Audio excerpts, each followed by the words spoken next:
Oui.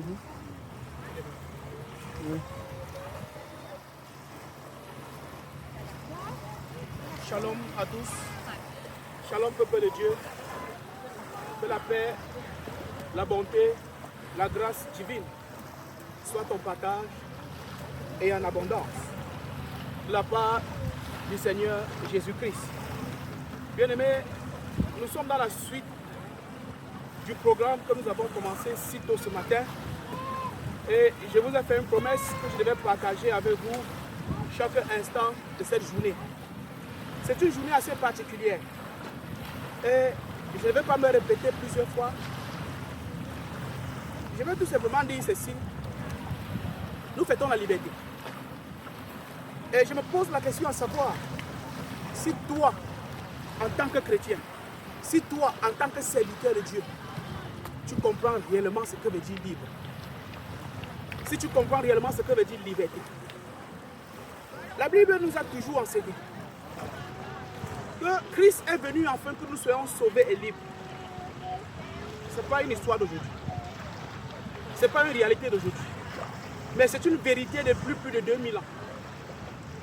Et nous parlons ici de 250 années. Dans un pays où on est pratiquement à 45 présidents, voire 47, parce qu'on a des présidents qui ont fait 2 mandats, mais pas successifs. C'est-à-dire, ils ont fait un premier mandat, ils sont partis, ils sont revenus. Là, on parle de 47 hommes à la tête. On parle de 47 magistratures, autant pour moi, et 45 hommes. Alors pourquoi c'est assez particulier? C'est assez particulier parce que la Bible dit que là où il y a l'Esprit de Dieu, il y a la liberté. Mais je ne comprends pas pourquoi aujourd'hui beaucoup de chrétiens disent qu'ils ont Christ et ils ne sont pas libres. Mais il y a quelque chose d'assez particulier, Être libre, comme ce pays est en train de fêter et en train de célébrer, il y a quelque chose, il y a un mystère qui se cache derrière cette liberté. Quel est le mystère? Je vais le partager avec toi assez rapidement. Être libre veut dire que tu es esclave de toi-même. J'espère que quelqu'un entend ce que je dis. J'espère que quelqu'un comprend ce que je dis. Être libre veut dire être esclave de toi-même. Regardez, nous sommes au bord de la mer. Nous sommes au bord de la mer, vous pouvez bien le constater. Mais avant que nous arrivions au bord de la mer, il y a des consignes qu'on nous a laissées à l'entrée. Vous avez toute une sécurité. Et vous devez lire les consignes avant de vous engager ici.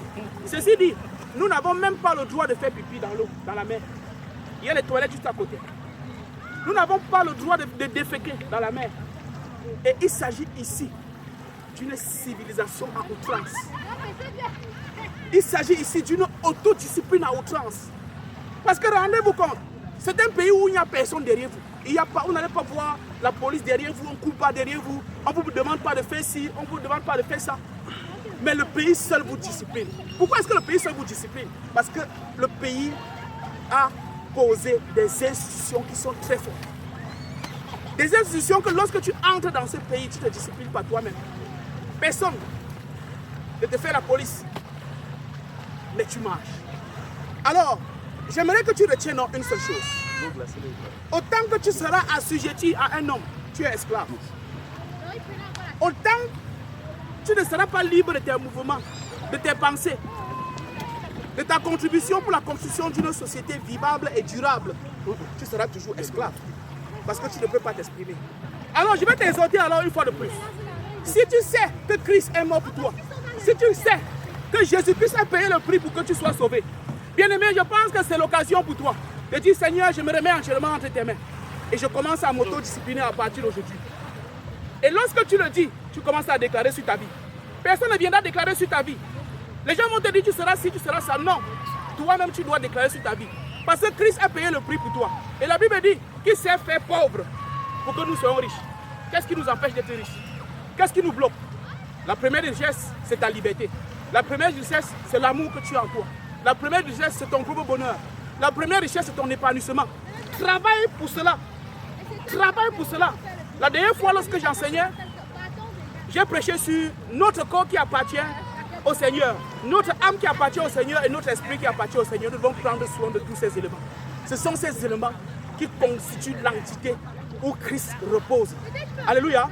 Là où Christ repose, c'est là-bas que tu dois travailler. Travaille d'abord ton comportement intérieur. Travaille d'abord ta personne intérieure avant d'aspirer à tout le reste. Parce que tout t'appartient. Shalom. Reste focus, reste focalisé parce que Jésus t'aime. Ciao. Amen.